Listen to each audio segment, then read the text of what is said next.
कभी कभार मुझे याद है पिछले सत्र में हमारी बहुत मजाक उड़ाई गई। मैं नहीं जानता हूं इस प्रकार का भाषा का प्रयोग जो कर रहे थे उचित होता था। यहां तक कह दिया कि आपको वीजा दे रहे हैं पार्लियामेंट में आने का। इस प्रकार का प्रयोग करने वाले लोगों को मैं और तो कुछ कहता नहीं हूं, लेकिन मैं इतना कहता हूं, अंतर्राष्ट्रीय स्थानों पर कुछ काम निर्धारित होते हैं जिसको करने पड़ते हैं। उन मीटिंगों में पहले के प्रधानमंत्रियों को भी जाना पड़ता था, इस प्रधानमंत्री को जाना पड़ता है और भविष्य में जो आएगा उसको भी जाना पड़ेगा। लेकिन वही एक मजाक का विषय बन जाए कि हमारी राजनीति इतनी नीचे आ गई है कि हम कोई ऐसी बातों की चर्चा कर रहे हैं कि आपके पास मेरी आलोचना करने के लिए और कोई मुद्दे नहीं बचे। लेकिन मैं कहना चाहता हूं, अगर आपको देश की इतनी चिंता थी तो आप इस देश का प्रधानमंत्री विदेश गया तो कितना समय कहां बिताया, कभी उसकी भी तो जांच कर लेते, कभी उसकी भी तो इंक्वायरी कर लेते। मैं आज कहना चाहता हूं जी, मैं जापान गया तो जापान मेरे कार्यक्रम में मैंने एक कार्यक्रम क्या जोड़ा, मैं वहां एक नोबेल लॉरिएट साइंटिस्ट याकामाहा को मिलने गया। क्यों?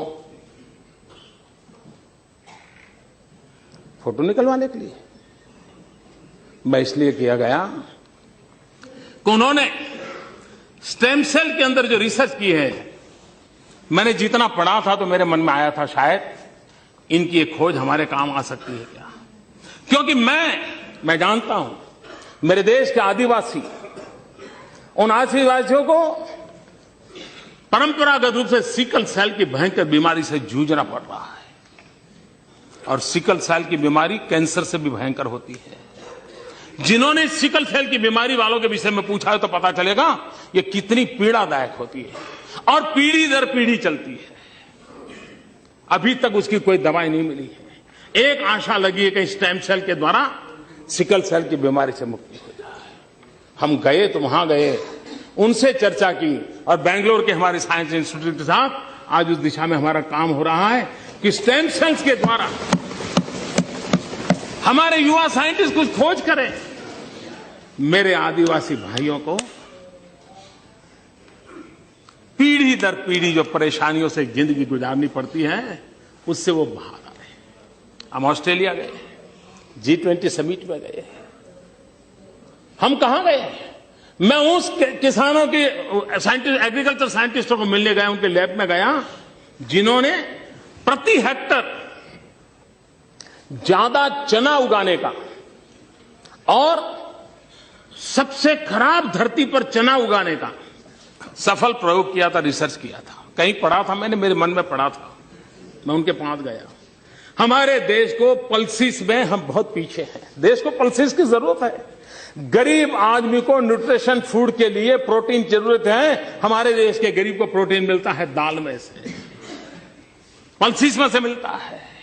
अगर हम हमारा किसान अच्छी मात्रा में पल्सिस पैदा कर सकता है, अगर प्रति हेक्टर ज्यादा पल्सिस पैदा कर सकता है तो उसको भी अच्छी आय मिलेगी और हमारे गरीब का भी भला होगा।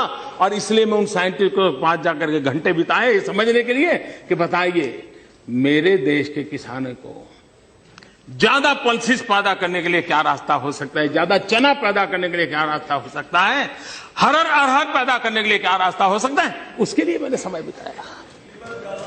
मैं एक और साइंटिस्ट के पास गया, इस बात के लिए गया मिलने के लिए कि उन्होंने केले में कुछ नई खोज की थी।